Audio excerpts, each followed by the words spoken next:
bombastic side eye, criminal offensive side eye. Tapi bohong.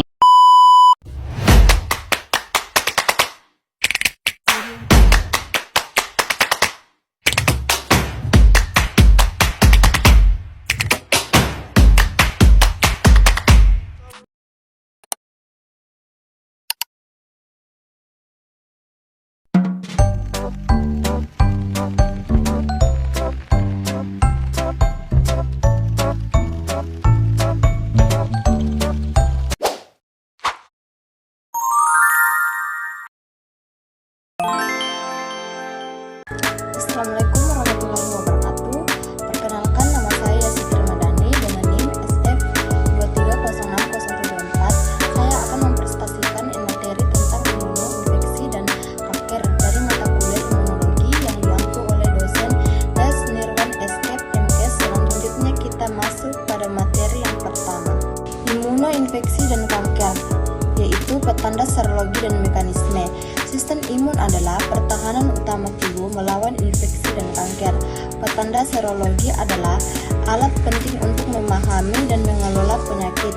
Proses presentasi ini akan menunjukkan peran sistem imun, petanda serologi, dan mekanisme yang terlibat dari infeksi dan kanker.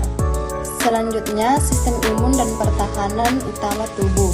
Ada dua, yaitu yang pertama, imunitas bawaan. Sistem imun bawaan merupakan pertahanan awal tubuh. Ini melibatkan sel-sel seperti makrofag dan sel NK yang mengenali dan menghancurkan patogen.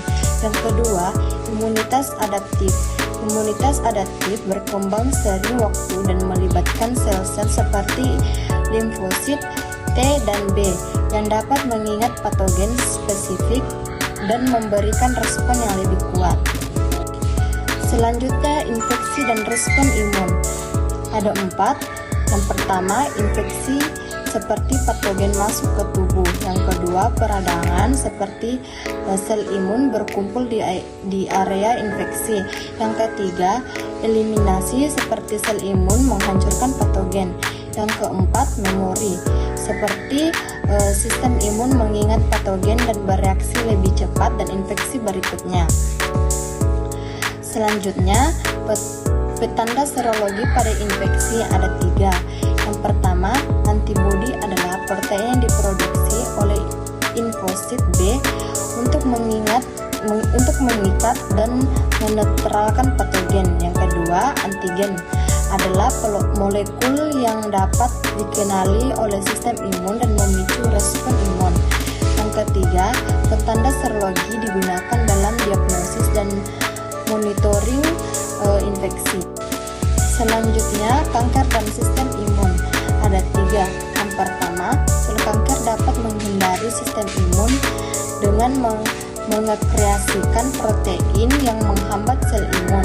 Yang kedua, sistem imun dapat menyerang sel kanker, tetapi sel kanker juga dapat beradaptasi dan menjadi tahan terhadap serangan imun. Yang ketiga, sel kanker dapat meniru sel normal dan membuat sistem imun sulit mengenali mereka. Selanjutnya, petanda serologi pada kanker ada 3. Yang pertama, CEA. CEA adalah antigen tumor associated yang ditemukan pada beberapa kanker seperti kanker kolon. Yang kedua, CA125. CA125 adalah antigen tumor associated yang ditemukan pada kanker akonium. Yang ketiga, PSA.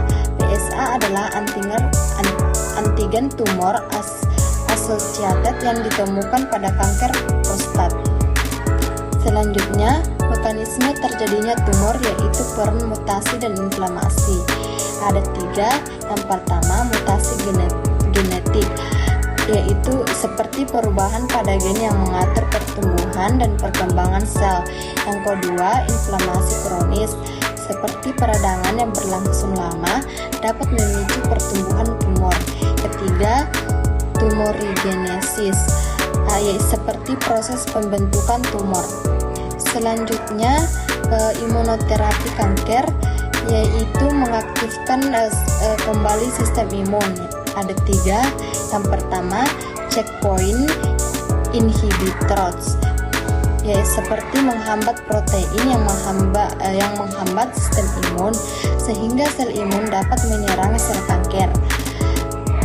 Yang kedua, terapi seluler, melibatkan pengambilan sel imun dari tubuh pasien, modifikasi, dan kemudian dikembalikan ke tubuh untuk menyerang sel kanker. Yang ketiga, vaksin kanker, membantu sistem imun mengenali dan menyerang sel kanker. Selanjutnya, tantangan dan arah penelitian masa depan. Yang pertama, resistensi imunoterapi. Seperti sel kanker dapat beradaptasi dan menjadi tahan terhadap imunoterapi. Yang kedua, pengembangan petanda serologi baru.